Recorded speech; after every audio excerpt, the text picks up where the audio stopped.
Good morning, everyone, and welcome to today's live lesson for grade 6 through 8. This is our final lesson in our 6-week series, and it's hard to believe that 6 weeks have gone by so fast. Today, we're going to be taking a look at our completed moon essays. Now, over the past 6 weeks, we have been learning about all of the different parts of the writing process. We have learned how to analyze prompts, how to organize our ideas and our thoughts when planning for a text-based expository or informative essay. And then we've learned how to write each part of our essay. We wrote the introduction paragraphs, the middle paragraphs, and finally the conclusion. Now that we have our completed first draft, what we're going to do today is we're going to review it. We're going to find an area that we feel like we could improve, and then we're going to revise one particular paragraph of our essay. Now, it's important to keep in mind when we are writing these text-based essays that we are always participating or flowing through a writing process. Writing is not a one and done type of content area. For example, in math, when you are assigned a math problem and you have completed it and got the correct answer, you're done, right? There's nothing more to be done with that math problem. But with writing, after we complete our first draft, we can and should always go back, reread, edit, and revise. Writing is never a one and done type of assignment. We can always make our writing better by reviewing it and revising it. I heard a quote one time by Roald Dahl. He's a famous author, and I'm sure you read some of his books like Matilda or James and the Giant Peach. Roald Dahl said that by the time he has written a book, he has actually written it 1,000 times. That's how often he has gone back and revised and changed things and tweaked things and replaced things. So today, when we are going through our completed moon essay, we're going to be looking for things to change, to fix, to make a little bit better. So to participate in today's lesson, you're going to need your completed moon essay. You are also going to keep your text set handy in case you need to pull some different evidence. And you're going to need either a set of highlighters, crayons, colored pencils, or markers. Anything that has color will work just fine. So I'm going to give you a moment to go ahead and gather your materials, and then we're going to get started.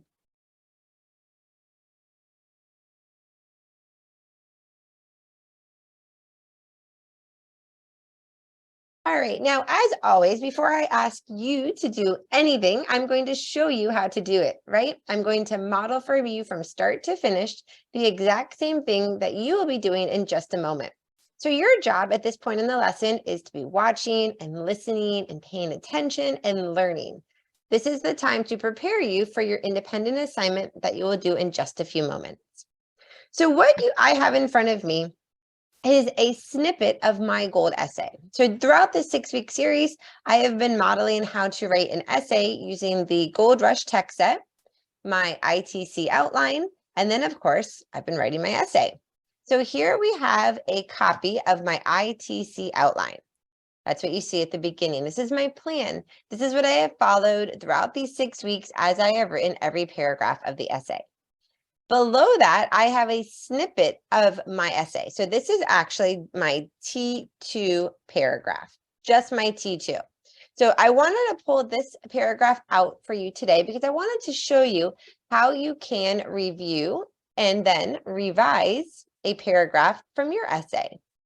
So let's go ahead and on the plan, highlight the part that talks about T2. So T2 is all about the 49ers, specifically how they moved to California, right? The term 49er refers to the people that moved from the East Coast to the West Coast of the United States in the year 1849. And then the other part of that paragraph, my B subtopic, is going to be all about the problems that these 49ers faced once they did move to California during the gold rush. So the big idea with this whole paragraph is about are the 49ers. My subtopics, those are my A's and B's. Remember, those are always details or examples of your big topic are about California and the problems that were faced. Now, the first thing that we're going to do today is we are going to color code our middle paragraph. So you will be doing this to T1, T2, and T3. I'm just going to model T2 for you now. You are going to be using your colors to highlight the structure of your middle paragraph. So let me go ahead and begin modeling that for you. Our middle paragraphs should always begin with a topic sentence.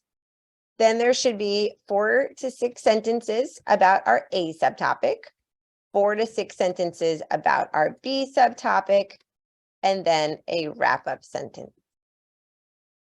So when I am color coding my paragraph, I am going to highlight my topic sentence in blue, my 4 to 6A, let's say in pink, my 4 to 6B in green, and my wrap-up sentence, I will do, let's pick a third color. How about gray?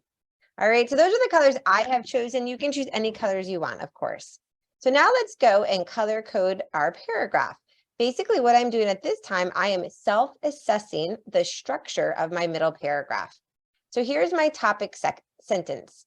Second, those that went to California in search of gold were called 49ers. Okay, now I'm going to highlight my 4 to 6A. So that's purple. So let me go ahead and highlight that on my plan so you can see the connection. California, all the sentences about California, I'm going to highlight in purple. So let's see, this is 1 and 2.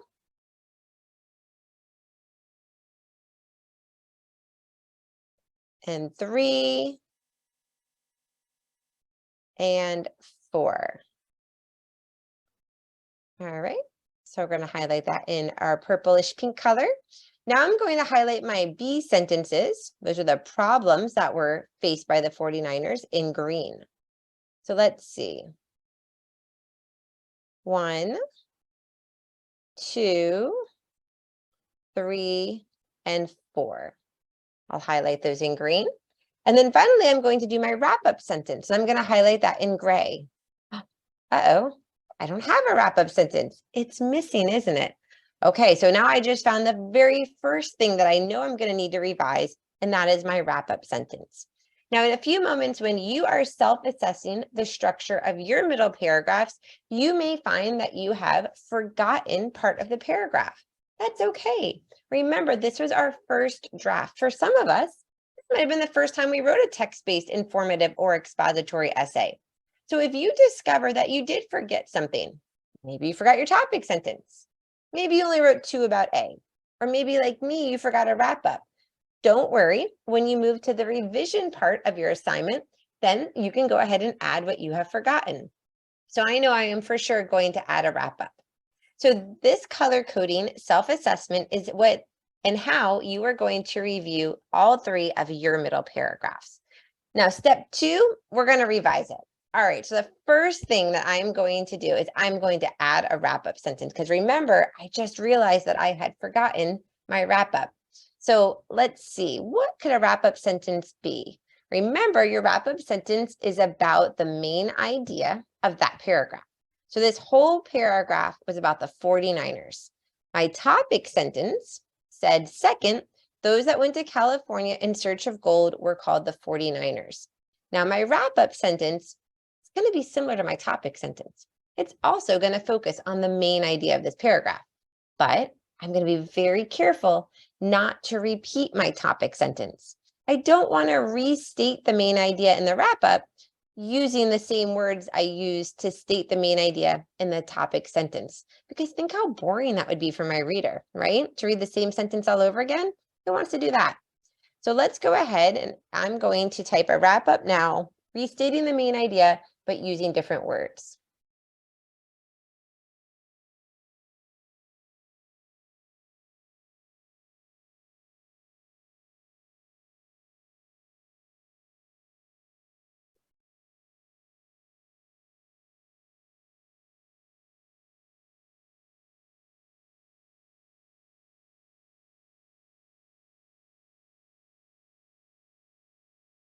All right, so here's my wrap-up sentence. The 49ers were hardworking people who made a tremendous impact on the history of our country.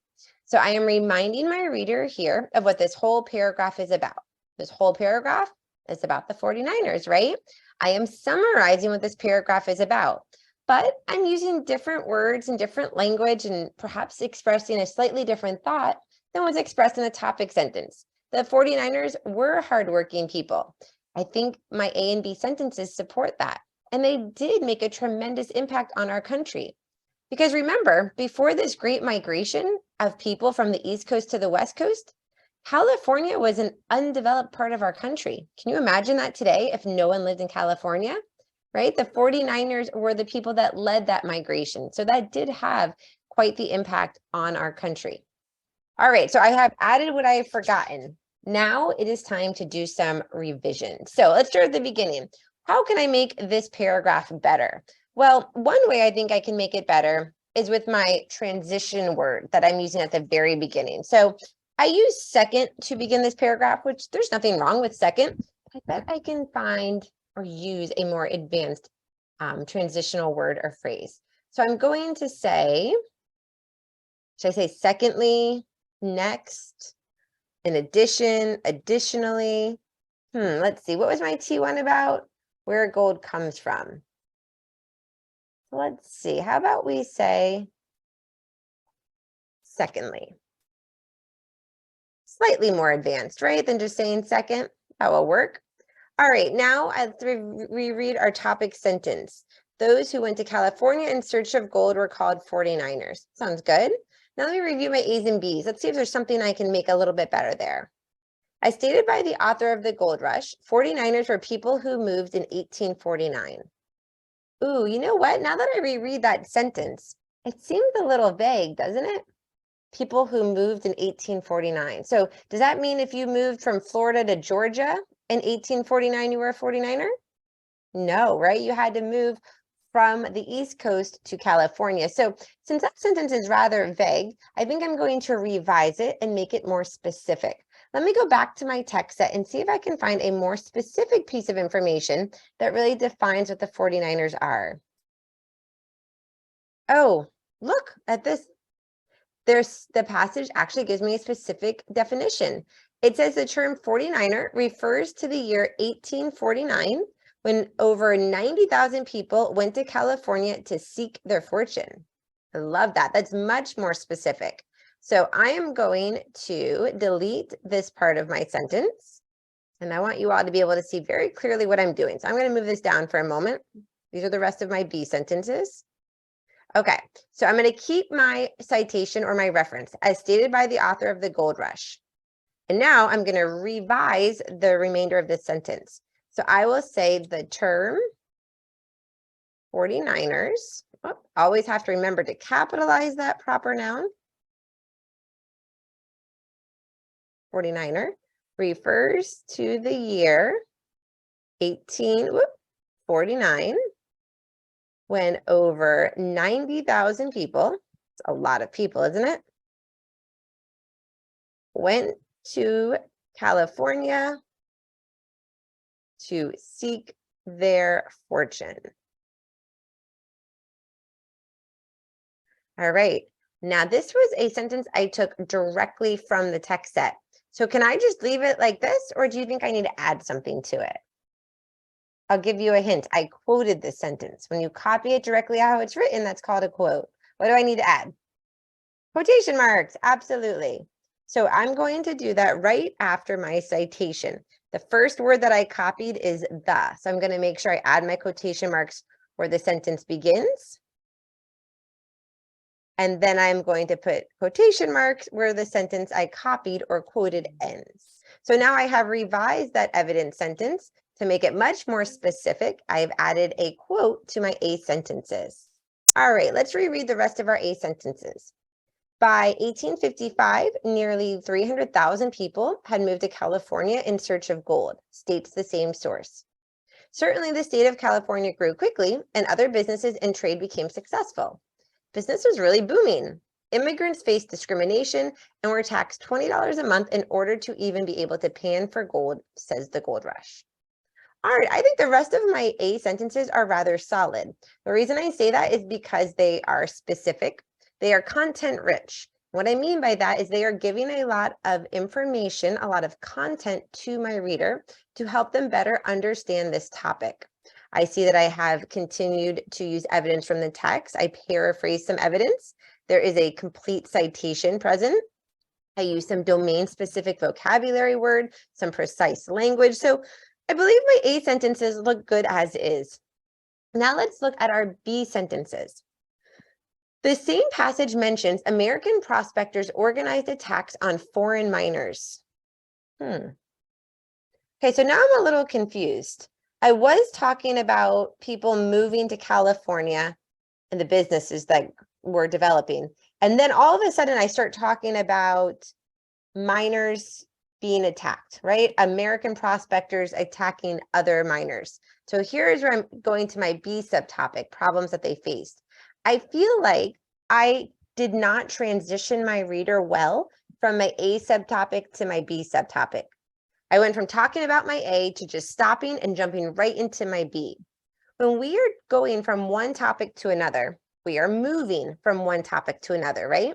And whenever we move in writing from one thing to another, we need to transition our reader. And what that means is we need to use transitional words and phrases to help our reader understand how the topics we're writing about are related, how they're connected.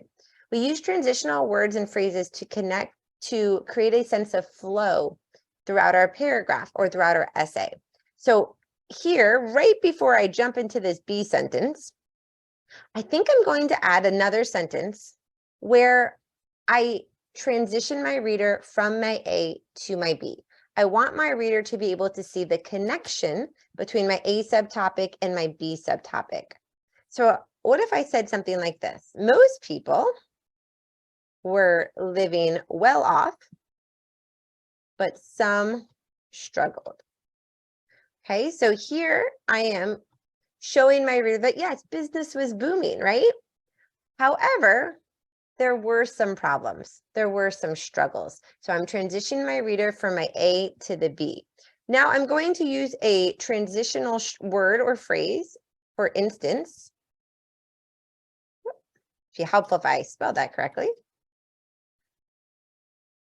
And I'm going to use that transitional phrase to show my reader that now as I begin giving this quote, what I'm really doing is giving an example of one of the struggles, right? So this is going to be how I now begin my B sentences. So I'm going to highlight that in green. Let's see if our paragraph flows a bit better. Let me read the last sentence of my A, and then we'll go into our B, and you see if you think it flows better. Business was really booming. Immigrants faced discrimination and were taxed $20 a month in order to even be able to pan for gold, says the gold rush. Most people were living well off, but some struggled. Did that work? It didn't, did it? You know what I think I did? I think I put that sentence in the wrong place. So what if we cut that and then we move it up here?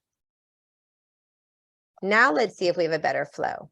Most people were living well off, but some struggled. Immigrants faced discrimination and were taxed $20 a month in order to even be able to pan for gold. Now our paragraph sounds much better, doesn't it? So sometimes, boys and girls, when you are revising, you're going to need to do exactly what I just did. You're going to cross something out and rewrite it. Then you're going to reread it and say, did that work? Does it make sense? And sometimes you might say, yes, absolutely. And then other times you might say, nope, that still doesn't sound right. And you might have to go back and revise it for a second time, a third time, or a fourth time. Be comfortable in that process because that is what true, authentic writing is. We never just write something one time and it's done. Sometimes we don't fix things one time and it's done. You may have to work part of your paragraph over and over again and keep changing it around until you find language that works just right. Okay, so you're not doing anything wrong if you revise a sentence multiple times. You just saw me do the exact same thing, right? In fact, I had a sentence highlighted that I thought went with A, but really, after rereading it, I think it went with B. So writing is a very fluid process, as you just saw. Okay, so now we have, I do believe, created a sense of flow in our essay. Let's go ahead and reread it. Business was really booming. Most people were living well off, but some struggled. Immigrants faced discrimination and were taxed $20 a month in order to even be able to pan for gold, says the gold rush. For instance, the same passage mentions American prospectors organized attacks on foreign miners. All right, we have a sense of flow, don't we? Took a few rereadings, it took a few attempts at revising, but now we've got it. So that's the exact same process I want all of you to flow through in just a few moments when you are revising your middle paragraphs. All right, now let's keep reading, see if there's anything else we want to change in our B sentences. Americans most likely did this because they believed that people, not even native to the country, were taking a share of their gold. Money is what drives people.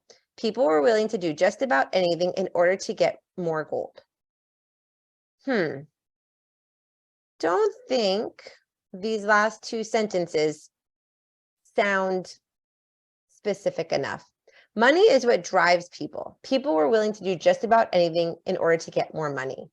Money is what drives people. I don't see how that is related to the topic that we were writing about. I want to revise that sentence and make it more clear to my reader what I meant, okay, and how I'm connecting this own thought and idea to the evidence sentence. I also want to be careful of my tone. I feel as though the tone of this entire essay, of this whole paragraph, has been rather formal. I'm writing for the purpose of informing my reader. I know who my audience is. And then all of a sudden, in this one sentence, money is what drives people, now I'm adopting a more informal tone. So I'm going to go ahead and revise this. Instead, I think I can say, during this time period, making money was most people's top priority. All right. People were willing to do just about anything in order to earn, so I'm going to change that word, more money. Okay, so now I think that is more appropriate for my tone, my audience. I think that changing that one word from get to earn is more specific, right? It's more in line with the topic that we're writing about. So now I would consider my T2 paragraph revised. So this is the exact same process you all are going to do right now.